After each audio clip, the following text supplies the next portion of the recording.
안녕하세요. 오늘 저희가 좀 깊이 파볼 얘기는요. 최근 자영업자분들 정말 힘들게 하는 그 노쇼 사기 문제입니다. 보내주신 자료들 보니까 이거 정말 심각하더라고요. 네, 안녕하세요. 맞습니다. 이게 생각보다 피해 규모도 크고 방식도 아주 교묘해요.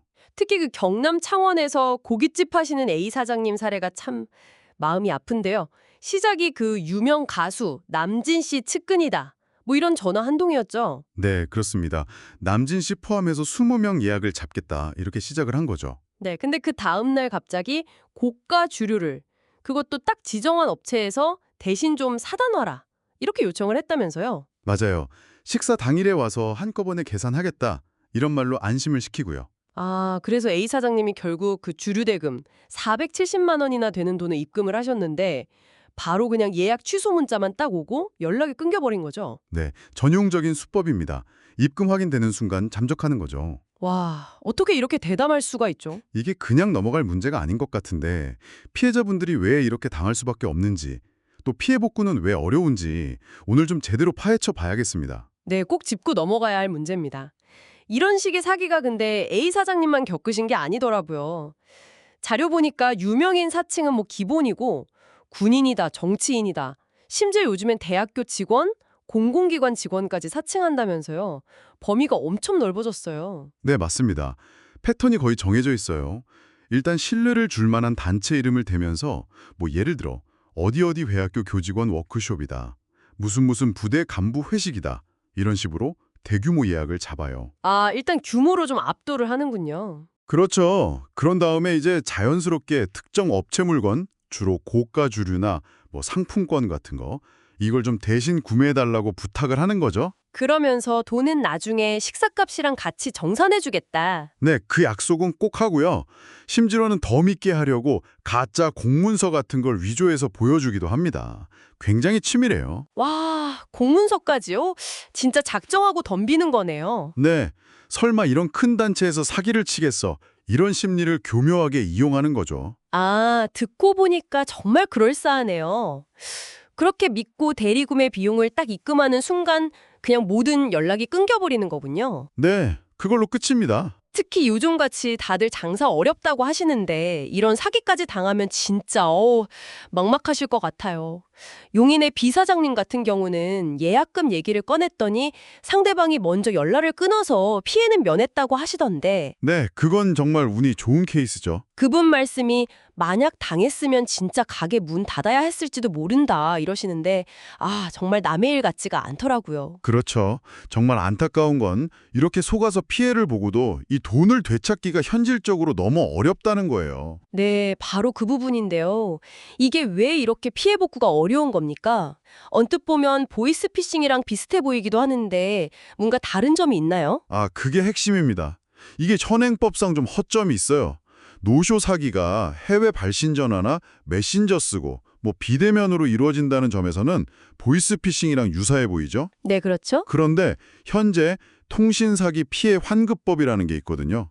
이게 주로 보이스피싱 같은 금융사기 피해자를 구제하기 위한 법인데 이 법 조항을 자세히 보면 재화의 공급이나 용역의 제공을 가장한 행위는 이 법의 보호 대상에서 제외하고 있어요. 재화나 용역 제공을 가장한 경우. 그러니까 대신 술 사주면 나중에 돈 줄게. 이게 일종의 거래 약속처럼 보이니까 단순 금융사기가 아니다. 이렇게 본다는 건가요? 네, 맞습니다. 법 해석이 그렇게 되는 거죠. 아마 법을 만들 때는 정상적인 상거래 분쟁까지 이 법이 개입하는 걸 막으려고 했을 수도 있는데 결과적으로는 이런 신종 사기 수법에 대한 법적 공백이 딱 생겨버린 거예요. 와, 그럼 피해자가 사기당한 걸 깨닫고 바로 은행에 달려가서 이 계좌 지급 정지 해주세요. 요청해도 은행에서는 이건 통신사기 피해 환급법 대상이 아닌데요 하면서 거부한다는 거예요? 네, 대부분 그렇습니다. 법적 근거가 없다는 거죠. 보이스피싱 같았으면 바로 지급정지 조치가 가능했을 텐데 이 경우는 그게 안 되는 겁니다. 세상에. 아니, 뻔히 사기꾼 계좌인 걸 알아도 돈을 묶어둘 방법이 없다는 거잖아요. 아, 진짜 너무 답답한데요, 이거. 네, 피해자 입장에서는 정말 미칠 노릇이죠. 통계 보니까 작년 2월부터 올해 3월까지 피해 건수만 537건이고 최근 넉 달 사이에 피해 건수가 8배나 늘었다는데 와, 이거 정말 심각한 수준인데요. 네, 그 수치가 문제의 심각성을 그대로 보여주는 거죠. 그런데 상황이 이런데도 경찰 대응이 좀 미흡하다 이런 지적도 나오고 있어요. 아, 그런가요? 네, 보이스피싱 전담 수사 조직은 계속 강화되고 있는데 이런 노쇼 사기는 아직 별도의 전담팀이 딱히 없고 일부 지방경찰청, 예를 들면 강원경찰청 형사기동대 피싱 범죄 수사계 같은 곳에서 주로 담당하고 있다고 하더라고요. 범죄는 계속 진화하는데 수사 체계는 좀 못 따라가는 느낌이네요. 그런 면이 없지 않아 있죠. 그럼 이거 해결책은 없는 걸까요? 전문가들은 뭐라고 하나요? 전문가들은 일단 당장 법을 바꾸기 어렵다면 지금 있는 법 테두리 안에서라도 좀 유연하게 해석을 해야 한다. 이렇게 강조합니다. 유연한 해석이요. 네, 그러니까 이런 신종 사기 패턴도 좀 고려해서 의심되는 계좌는 좀 더 신속하게 동결할 수 있는 방안을 찾아야 한다는 거죠. 이윤호 동국대 명예교수님 같은 분들 지적처럼 사칭 대상도 계속 넓어지고 수법도 교묘해지니까 여기에 맞는 전문 수사 역량 강화도 정말 시급하고요. 그렇죠.